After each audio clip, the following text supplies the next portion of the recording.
प्रयागराज, गंगा, यमुना और सरस्वती का संगम। 12 वर्षों के बाद संगम नगरी में एक बार फिर सनातनियों का समागम होने वाला है। 45 दिनों तक चलने वाला ऐसा समागम जिसमें 40 करोड़ से ज्यादा सनातनी आस्था की डुबकी लगाएंगे।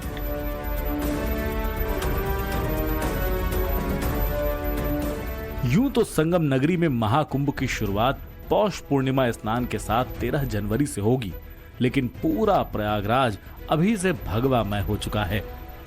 करोड़ों साधु संतों के स्वागत के लिए पूरा शहर तैयार है। भव्य टेंट सिटी आकार ले रहा है। प्रसाद से लेकर पूजा के सामानों की दुकान सज रही है। लेकिन इन सब के बीच साधु संतों ने सरकार से बड़ी डिमांड कर दी है। संत समाज चाहता है महाकुंभ मेले में सिर्फ सनातनियों को ही प्रवेश मिले। महाकुंभ मेला क्षेत्र में गैर हिंदुओं की दुकानें ना लगे। गैर हिंदुओं के शिविर महाकुंभ मेले में स्थापित ना हो। महाकुंभ में गैर हिंदुओं को जमीन और सुविधाएं ना मिले। गैर सनातनी अधिकारियों कर्मचारियों की ड्यूटी ना लगे। महाकुंभ में जो भी आए उसके पहचान पत्र की जांच हो। महाकुंभ से शाही और पेशवाई शब्द का इस्तेमाल नहीं होगा। महाकुंभ आने वाले श्रद्धालुओं के लिए आधार अनिवार्य हो। पहले हम लोगों को भेजिए मक्का मदीना, मक्का शरीफ, हम वहां पे जा करके देखना चाहते हैं। आप 40 किलोमीटर दूर रोक देते हो। जो मुस्लिम नहीं है वो 40 किलोमीटर दूर ही बैरियर लगे हैं, वहीं रोक दिया जाएगा, उससे आगे बढ़ ही नहीं सकेगा। आप 40 किलोमीटर दूर अपने धर्म स्थान से हमको रोक देते हो, और हम जब धार्मिक कारण से कहीं इकट्ठा हो रहे हैं तो आप कहते हो हमको भी आना है। क्यों आना है आपको? या तो फिर आप वहां खोल दो, हम लोग भी आए, आप भी आओ, वहां पे आप लोग अपना नमाज पढ़ो, हम लोग घंटी बजा के आरती पूजा करें।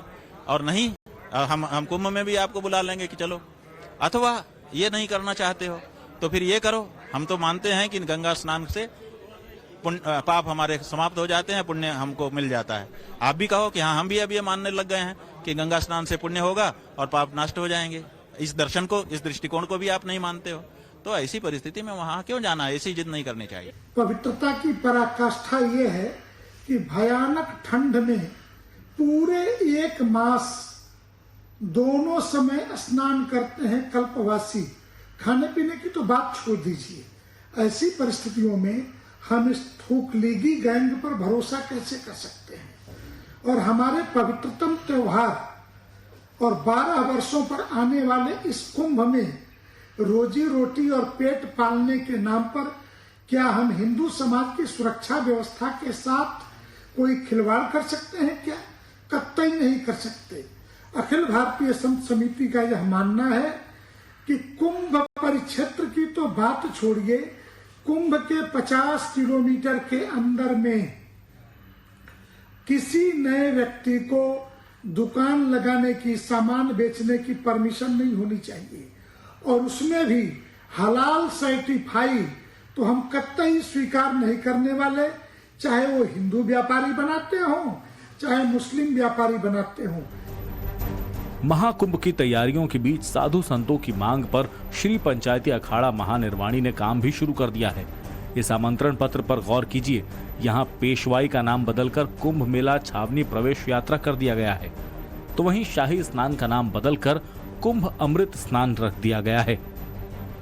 प्रथम कुंभ अमृत स्नान 14 जनवरी, द्वितीय अमृत स्नान 29 जनवरी और तीसरा कुंभ अमृत स्नान 3 फरवरी को है। महानिर्वाणी अखाड़े के सचिव महंत यमुनापुरी कहते हैं कि शाही स्नान और पेशवाई जैसे शब्द मुगल कालीन और गुलामी के प्रतीक थे।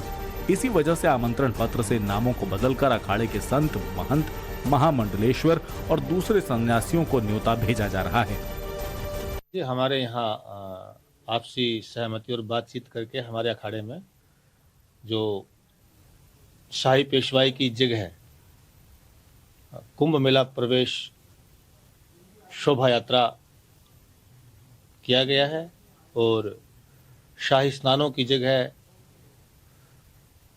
प्रथम कुंभ अमृत स्नान, द्वितीय कुंभ अमृत स्नान और तृतीय कुंभ अमृत स्नान के नाम से अब की बार कार्डों में हमने छाप करके और सब जगह प्रेषित किया है।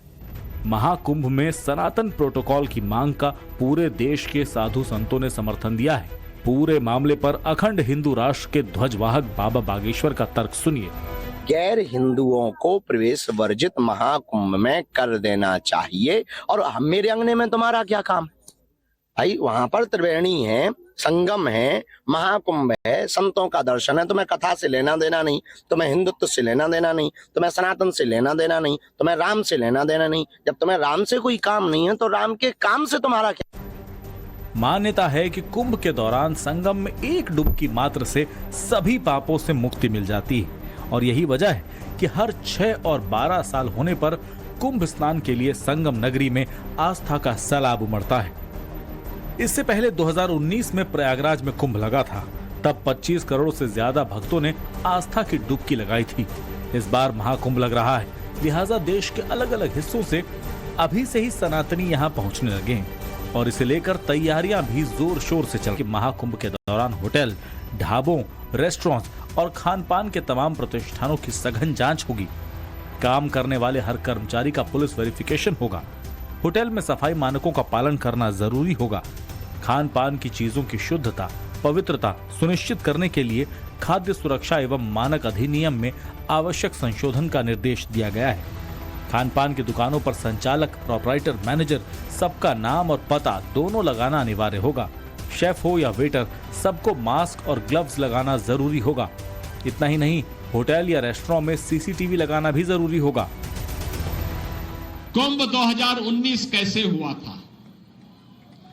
13 और 7 में भी कुंभ हुए थे।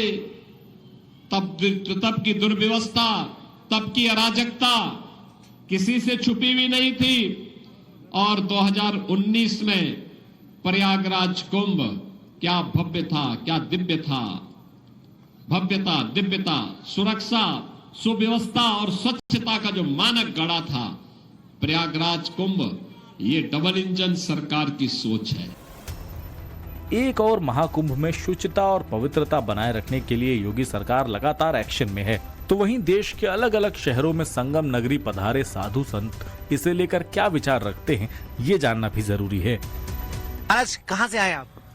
हम तो काशी से आए हैं। अच्छा, काशी से आए हैं। एक बड़ा इन दिनों कुंभ की लेकर बड़ा चर्चा इस बात को लेकर भी हो रही है कि सनातनियों के अलावा बाकी धर्म के जो लोग हैं अक्सर दुकानें यहाँ पर खोल लिया करते थे और हमने एक ट्रेंड देखा है कि खाने पीने की दुकानों पर थूक लगाकर सामग्री बेचने के कई वीडियो वायरल हुए हैं। तो संत समाज मांग भी कर रहा है। आप लोगों का क्या कहना है इस पर? नहीं, ऐसा है कि जो सनातन धर्म को मानता है वो तो कुंभ में उसका स्वागत है, और जो सनातन धर्म को अंदर से उसका सम्मान नहीं करता, जिसकी उसमें श्रद्धा नहीं है, तो उनको मुझे लगता है कि दूर ही रहना चाहिए। जायज सी बात है। अच्छा, तर्क क्या है इसके पीछे? आपका तर्क क्या है? वही थूक थूक के आपका फेंकना, ये करना, वो करना, ये ठीक नहीं है ना। पवित्रता होता है। अब जैसा हम लोग एक सनातन धर्म का है और वो लोग दूसरा ही का है, तो वो मिशेगा तो उसको तो कोई पता नहीं है। पता है पूजा पाठ का, पद्धति का कुछ तो पता नहीं है, तो फिर उसको धर्म में जाके आगे जाके खड़ा होने से क्या फायदा है? शुद्धता और पवित्रता दोनों बाधित होगी, इस वजह से ये ठीक नहीं है। महाराज, आप कहाँ से आए हैं? जी, मैं कामाख्या धाम गुवाहाटी से आया हूँ, श्री पंचदश नाम जूना अखाड़ा। अच्छा जी महाराज, आप यहाँ पे देख रहे होंगे चर्चा चल ही रही है, आपका विचार क्या है इस मसले पर? विचार सही है। इस तरीके के उनको कुतर्क नहीं करने चाहिए, और ये कुतर्क कर रहे हैं तो उनको इस धर्म क्षेत्र से दूर ही रहना चाहिए, और वो इस धर्म क्षेत्र से दूर रहे तो बहुत अच्छा रहेगा और बहुत शुभ रहेगा। ओम नमो नारायण, हर हर महादेव, जय जमुना मैया। महाकुंभ में आने वाले करोड़ों सनातनियों की व्यवस्था के लिए योगी सरकार कोई कोर कसर नहीं छोड़ रही। खजाने खोल दिए गए हैं, तो वहीं दूसरी ओर सनातन विरोधी गैंग भी एक्टिव है। तुष्टीकरण का ऐसा कार्ड खेलने की कोशिश हुई कि अब की बार महाकुंभ पर ही सवाल खड़े किए जा रहे हैं। अखिलेश यादव की समाजवादी पार्टी के एक बड़े नेता ने महाकुंभ में होने वाले खर्च को न केवल फिजूल खर्च बता दिया, बल्कि पैसे के घपले का भी आरोप लगा दिया। हालांकि उनको जवाब संत समाज से ही मिल गया। जो कार्य शुरू ही नहीं हुआ, 3 साल पहले से ही उसमें पैसे जो है लिए जा रहे थे, और 3 बार जो में पैसे 41 अरब रुपए जो है लिए गए जो है। तो उस पैसे को सरकार जो है, मैं समझता हूं कि उसमें इसका 50% पैसा जो है नाजायज रूप से जो है खर्च दिखाया जा सकता है। भारी भरकम पैसा जो है गरीबों का, किसानों का जो खून पसीने का पैसा टैक्स का है जो है वो उसमें जो है लगाया जा रहा है। सरकार उसको कम पैसे में भी जो है वो कार्य को पूरा कर सकती थी और शेष पैसे को उस जगह खर्च कर सकती है जहां अति आवश्यक है। जब अखिलेश यादव जी की सरकार थी तो उन्होंने कुंभ नहीं कराया था, और क्या यही व्यवस्थाएं उन्होंने नहीं की थी? हमने तो स्वयं देखा है, वो स्वयं निरीक्षण करने आए थे, उन्होंने स्वयं संतों से कहा था कि बोलिए कोई कमी हो तो जब आप सरकार में हो तब आप सब कुछ कर सकते हो, और जब दूसरा सरकार में है तो उसको नहीं करने दोगे। ऐसा मत करो। ये मेला है, ये पर्व है, यहाँ पर करोड़ों लोग अपना घर बार छोड़ करके आ रहे हैं, तो उनके आने के, उनके चलने की जगह, उनके रहने की जगह ठीक ठीक होनी ही चाहिए। अगर सरकार इसमें कोई व्यवस्था कर रही है तो आप उसमें बोलना ठीक नहीं है। इससे ये होता है ना कि इनको हर चीज में बुराई दिखती है। अरे जो अच्छे काम है उनमें आप साथ रहो। जारी आरोप प्रत्यारोप के बीच योगी सरकार महाकुंभ की तैयारियों में जुटी हुई है और ये भी तय है कि इस बार सनातन का ये समागम पूरी दुनिया में अपनी अमिट छाप छोड़ेगा। प्रयागराज से मनीष यादव के साथ ब्यूरो रिपोर्ट, टाइम्स नाउ नव भारत।